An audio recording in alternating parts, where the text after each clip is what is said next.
Welcome to A Drink of Wisdom with Nathan Drinker, and I'm Jay Wise. Thanks for spending some of your time with us. As a reminder, we're on Anchor, we're on Spotify, Apple Podcasts, and everywhere else you can think of getting a podcast these days. And if you're looking for us in the video format, you can find us at the A Drink of Wisdom YouTube channel and streaming live normally on Colorcast. Drink, great to be back with you. Seems like I haven't seen you in a long time. I don't know. I mean, we did. We missed the show on Tuesday. I mean, hey man, a week does feel like a long time. Hey, listen, folks. When you for the listeners that have little ones and have other stuff going on, a week flies by, and this thing you're just like, man, I feel like I haven't done anything with my life. But with that said, we are back in the lab again for another fruitful Friday. So I'm happy to be in here, but you know what it is, man. I can't move on without asking you how everything going with you and yours, man. You say it's only been a week, but funny story. I was a Marine last week, so haha. But yeah, man, yeah, you know how it is, man. We've been a little hectic lately, but yeah, great to be back. And like, I know we're a little late on these wild card recaps, but we got to get to them because that Right. Dallas stuff. We got to touch on that. We have to. But how you Yeah. doing, bro? All right. Hey, so before we get into America's team or Americans blunder or however we're gonna look at it, it's another day, another dollar. We're gonna get the streets what they need. We see what they don't. Absolutely, say what they want. Set your dinner plates because I know it's time to eat, or you probably already ate because we're a little late today. But last but not least, you know what time it is. Let's talk some sports, baby. Jay, what you got for us today?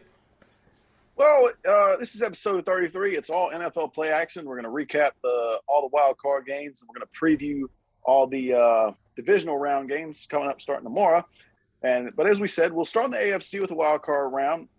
We'll start with the first game on the slate, which was the Cincinnati Bengals getting their first playoff win in like 30 years. I think text messages hadn't been invented then. I don't know if you saw that graphic, but you had that going on. They beat the Las Vegas Raiders 26-19. Drink, what did you make of that outcome?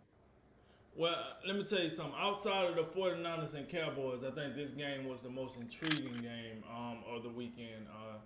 It was a game. When we picked the games, we thought it would be a close game. It was kind of a pick 'em type deal. I think for me, I said the Bengals would win, but I did think the Raiders would cover, but just because they such a scrappy team and they've been giving it in for their coach Bushushi or however you say his name. I thought they've been fighting for him. And to be honest, in this game, they were still fighting for it. It came down to the Raiders getting the ball last. They just weren't able to punch it in, but they made this a game. But the more I watched this game, it gave me the feeling like this was gonna be the Bengals game. They're at home, haven't won one in a while, crowd rocking. The Raiders kind of got a little, stagnant possession by possession. It almost got pretty simple for the Bengals defense.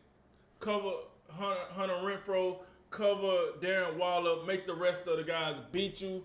And I just don't think they had enough, juice on the offense to overcome that once you started covering those guys, they go-to guys. And Derrick Carr, man, like I said, I don't think Derrick Carr get enough credit for the quarterback that he is, man. I think if he played on the right team, we would consider him a franchise quarterback. We would consider him, a perennial MVP, something like that. But because he played for the Las Vegas Raiders, I think he kind of get overlooked. But like I said, if you think I'm full of it and you think I'm out here blowing that real deal smoke, just go look at the way he had that team rolling on that last possession. They just wasn't able to get it in the end zone and take this into overtime.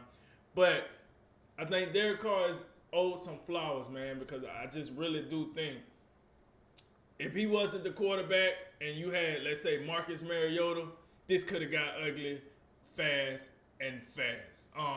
But nonetheless, it was a well-deserved win by the Bengals. Listen, Joe Burrow, Jamar Chase, and Tyler Boyd, Higbee and crew, Joe Mixon. Hey, listen, Samaje Perine, those guys came to play. Hey, take nothing from them, take nothing from that offensive line. I think that offensive line played great for the Bengals. It was a couple of times, the Max Crosby's. I mean, he is an all-pro player, so I do believe at some time he should make a play or two, and he did. But if I had to, give a grade, I thought the Bengals, offensive line was like a maybe B, minus maybe. Like I thought they was good enough to get the job done. I just liked everything that came around. And Joe Burrow, man, let me tell you something. This young kid, me and you talked about Joe Burrow a lot when he was in college playing for LSU. We even talked about him when he was not doing much for Ohio State. But we said, man, this guy, when them lights got bright, he showed up. His character, his charisma, everything to it. He's a proven winner when he has everything he needs. And then, Jamar Chase, when I say everything he needs, look no farther than, possibly the rookie of the year this year, Jamar Chase, leading that offensive onslaught. And then, like I said, Tyler Boyd, T. Higgins, all these guys. CJ Uzomah. Listen, people forget this. Mr. Uzomah has been playing on this team for quite a while. You might have forgot about that because we don't talk about the Bengals all that much. But let me tell you something. Joe Burrow is probably the best thing that happened to his career because he really coming alive with Joe Burrow on the center. He out here making a case for next year.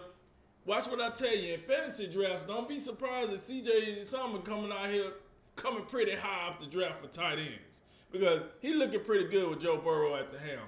So, they offense seemed to have been rolling in that game. Can't take nothing away. And then I think the Bengals defense, look, here's the deal. I think the Bengals defense is somewhat underrated when you're talking about that front, when you talk about the linebackers. Secondaries, I'm like, cool.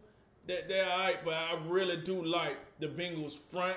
I think they cause some problems in the pass game and the run game for most opponents. So, and at the end of the day, man, and I look at this, I don't think the Raiders had got a ton out of the run game. It was all right, but I didn't think it was enough to make it a game changer. So once again, that's why I think allowed Cincinnati to say, where Hunter, where 13 at? Where Darren Wall at? That's what we need to worry about. If they on the same side of the field, cut off half of the field. They on opposite sides of the field, we're gonna put a linebacker here, we're gonna put a safety here, et cetera, et cetera. And I think their schemes was based on those two guys. Because they said this. We want to see Deshaun Jackson beat us in the intermediate game.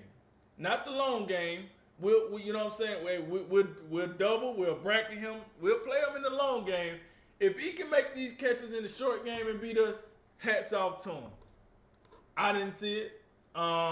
It didn't seem like that was there. And we talked about this before the show. It was a critical play, like I think it was a third down or so, that it was right in the hands, and he just. Anybody got gloves? Gloves. Like I don't know, but that was I don't know what that was about. So I thought, look, good win for Zach Taylor in his first playoff game. It was he's one of them young bucks that we was wondering, hey, can this guy win a playoff game? He has won one now. To his, demise, he was playing against a guy that's also interviewing for the same job he was just doing. So take that for what it's worth. But hats off to the Bengals, man. Can't take nothing from them. But I like I say, I think this was the second most exciting game behind the 49ers and the Cowboys. It did turn out that way because we'll obviously get to them. But man, we had a lot of blowouts in the first ever 6-game wild card edition. I do have to say for the record up front that you can check the tape. It feels nice to go 6-0 in the wild card picks. It does feel really nice. I just have to say that. You did pretty good yourself. Hey man, I do have to say. I also have to say, like, the Steelers. It was the Steelers, man. hey, don't forget. Like, it was on air where, and I think this doesn't happen very often. And like, this is why this show is great, because you'd never see this on like a network television show. You've never seen Skip Bayless like come on the air and like, well, hey, after Shannon gets done like giving his position, well, you know what?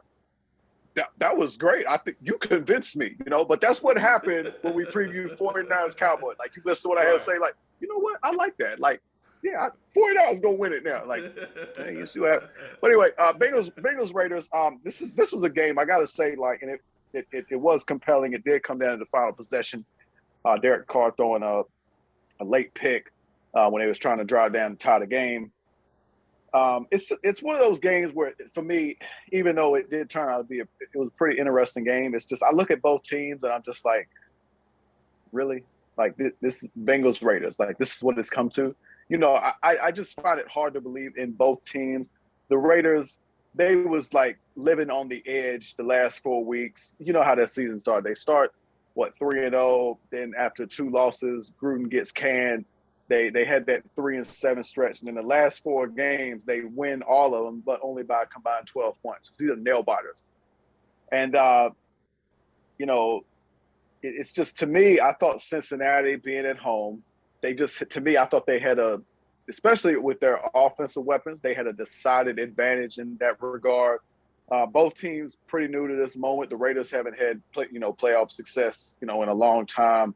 I don't think they've had a playoff win since the Bill Callahan Super Bowl team where they lost to Gruden's Buccaneers. I'm pretty sure that's how far it goes back.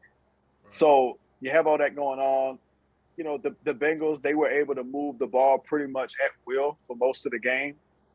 The troubling thing for me, and we'll get into it in a couple segments, they weren't able to finish consistently. Neither team was. Like, the Bengals kicked a lot of field goals, and the Raiders, coming in, this was the worst red zone defense in 30 years or something. They were giving up 80% of drives that reached the red zone against them, resulting in touchdowns.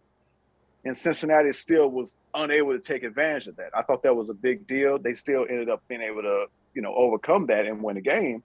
But, for me, I thought it was pretty simple. Like, the Bengals have more weapons, especially on offense. They're going to be able to move it. I didn't think they have the same, the amount of trouble, scoring the ball in the end zone.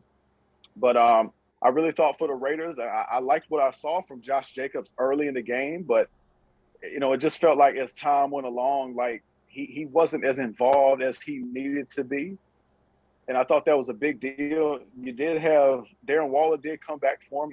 He was able to do a little bit, but the Raiders, they made a lot of mistakes. They made some mistakes. Deshaun Jackson dropping that pass was really key. The one thing, and I just remember this, you obviously had the big controversy with the late in the first half, where Burrow made what was a pretty fantastic play. Foot was he was almost out of bounds. He throws it. I think it was Tyler Boyd that caught it. Right. And you had one of those inadvertent whistles. And I was just like, it was just stunning to me because everybody's like crying about this. And I'm of the mindset, like, the whistle blew like a split second before Boyd caught the ball. That's what I heard, all the replays.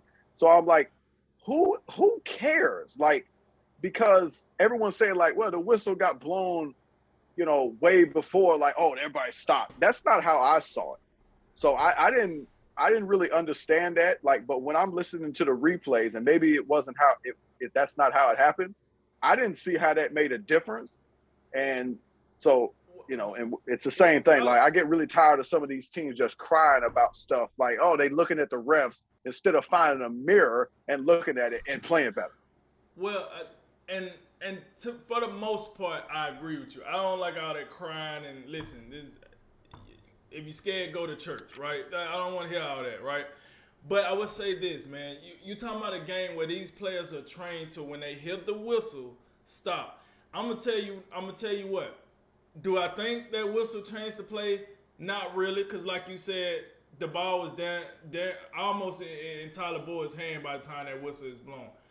However, it's kind of like, okay, if I was a DB and I'm on Tyler Boyd and I hear the whistle and I think the play is over, and then I'm just like, I give a lackluster effort in the last second and a half. But the ball's in the air. Like, why would you stop? Still, to me, the point you're making about, playing to the whistle and all that, when you're like coming in to make a tackle, and then they blow the whistle, and you know how it is. Like, these guys just they launch in there late and they just flipping all over the place. Looks like a pile up on the interstate. It's crazy. That's where I think, the whistle thing, like that's where you have to stop. But the ball being in the air and like the natural instinct to me of a DB is like, hey, I gotta stop the receiver from catching the ball. That's where I don't get the whole like, oh man, he blew the whistle. Well, like you was right there. Like you couldn't go over there. Like you was kind of there. You could have went on that, like, get that ball out of here. Same. That's yeah. true. Like, so yeah. So that's just my problem on that. But one more thing I just want to say, and I give kudos to the NFL for this. Even though most people might not think that was a big deal, the NFL did. And they suspended Jerome Boger and his officiating crew for the rest of for the postseason. Mm-hmm. They're not calling another postseason game. And I think that's right because you do have to hold them accountable for that. Even if it affected or not affect the play, you still got to know better than that. Right. Oh, was you done with your segment? Yeah, I'm good on that one. All right, so moving on to the next game, the Buffalo Bills and the New England Patriots, man. Look, here's the deal. Anybody want to see a dead body? Somebody go find Mac Jones because he got smoked. I mean, absolute smoke. Listen, Mac, I think they about to drop a new episode of First 48, including Mac Jones on that piece. Because, yeah, we got a crime scene over here, folks. Here's the deal. To the credit, to your credit of you went 6-0. I think the only game I got wrong was the Steelers. And to your credit, right? Listen, man, we said this, and I know I said this. I said, listen, the Bills are doing this, the Patriots are doing this, and it's happening at the wrong time. But boy, I just did not realize how opposite they was doing. So with that said, Jay, were you like, even though we called this game, did the result of this game at least surprise you? Oh yeah. Yeah, I don't think, like, to me, I thought it was, if you look at it logically, and the thing I like about games like this is, like, when you have a divisional team in the playoffs, you've seen it twice already. So when you go back and you look at those first two games, like the first game, Patriots were in the midst of that big winning streak. They were on the road, but it was one of those games where the weather really played to their advantage, to their strengths. They run the football, play defense. Buffalo is kind of weird. Like, it doesn't quite fit that city because that's kind of like one of the places you think where, man, run the football, play defense, and they can't. We've seen them be able to run the ball lately, but that's Josh Allen, and I will say, like, that's probably the quarterback they need because, like, in that wind that's capable up there, you need a guy who can sling it like that through the wind. But so we know what happened in game one. It was advantage Patriots. But then in game two in New England, in actual, weather that's not just crazy to deal with, 50-mile-per-hour winds, you saw more of the limitations of a Mac Jones.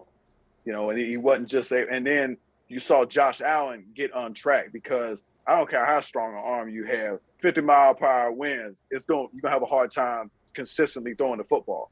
That's what we saw. So in this game, to me, like, it's just hard in this situation trusting Mac Jones because as good as the Patriots defense is, you just felt like the Patriots defense wasn't going to be able to do enough to, like, neutralize him, kind of like, because they got assisted by the wind in the first game. In this game, to me, I'm like, Mac Jones, he's going to have to do something. You're not going to be able to come in here and just throw 3 passes. And then we saw in game 2 when he was asked to do more, he wasn't able to get it done. And the same thing happened in this game. The surprising part was New England's defense just couldn't do anything. I mean, they got rolled up in that 7 straight touchdown drives. I mean, you just think about that and, like, that's Bill Belichick. A Bill Belichick defense could get rolled like this. And a defense, the Patriots defense is kind of built, for passing teams with I know they was missing Jalen Mills. They had, a piece here and there, not right, but that you still had J.C. Jackson, you still had McCourty, you had most of what you needed, and you just got rolled like that. It was Yeah, that part was the win for Buffalo was not surprising at all because I'm just looking at like, you know, as much as I like Bill Belichick and like he's one of perhaps the greatest coach of all time.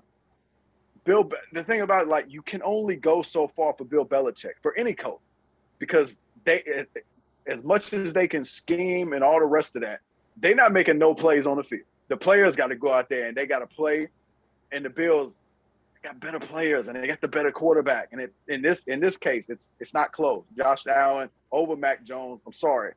So the result, the win for Buffalo, not surprising at all, but it was surprising to see how Bill Belichick's defense got dominated.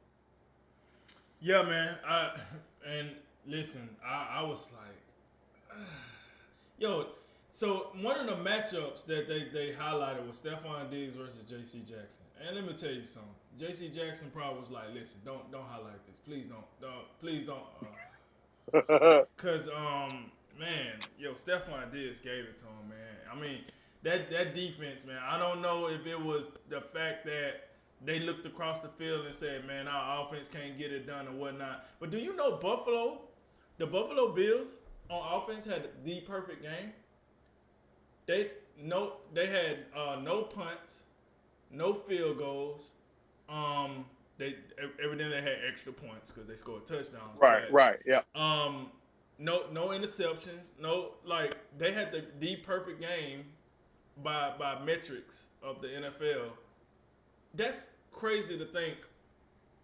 Listen, I know both of these teams are in the same division. Got that. This is their third time meeting each other. Got that too. But for you to go out here and roll a perfect game on I mean, the Patriots was a top 10 defense. That was the top 10 defense this year. And you made them look like the Jacksonville Jaguars. I mean, just god awful. Or the New York Jets. You know what? The weather was cold, so I'm gonna say you made them look like the New York Jets with more weather, you know. And this is also a guy in Josh Allen that people still got reservations about. So no one thought that they was gonna come out here and just steamroll them.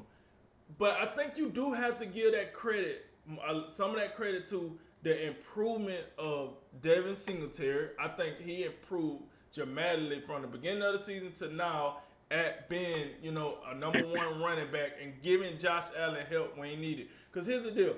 You said this. The run game is basically Josh Allen and whatever he want to do. But when you able to get the ball to Devin Singletary and he can make some yards, he can get some things done, or you able to throw a pop pass to Devin Singletary out in the flat and he can make a first down, that makes any quarterback job easy. Any. Especially a MVP caliber quarterback. I think that, to me, on the offense was like the biggest thing for them. The offensive line held up like we thought they should all season. And then Devin Singletary, he came in there and he's actually the guy that he played like the guy that they drafted him to be.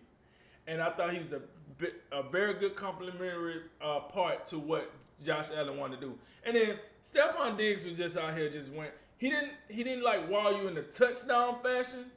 But I mean, when you talking about a one-on-one matchup, I mean, he did his job about as good as you want him to do, other than the fact that he struggled to find the end zone. Like, I got that. But that allowed us to find out about Emmanuel Sanders and Cole Beasley and others, because now your number one is doing his job. So 2, 3, and 4, you need to be doing your job. And it was just a masterpiece, man. It was a clinic, man. It was just a clinic. And for the Patriots, here's the deal, man. You can't be super upset. I see people saying, "Oh, Matt Jones is overrated." Well, he's a rookie that lost in the playoff game. Right. Remember that. He was a rookie that lost in the playoff game. We're not talking about week 3 playing, the Houston Texans. Like, he was in a playoff game. High stakes here. Like, this is high stakes, folks. If it was any time you wanted him to look bad, it's probably that. It's probably when the competition is at its height, when the lights are at its brightest, and he didn't look great. But let's keep it real. It ain't like his wide receiver core is just, full of just guys, full of just horses out there. I mean, when Jacoby Myers your go-to guy, what are we talking about here?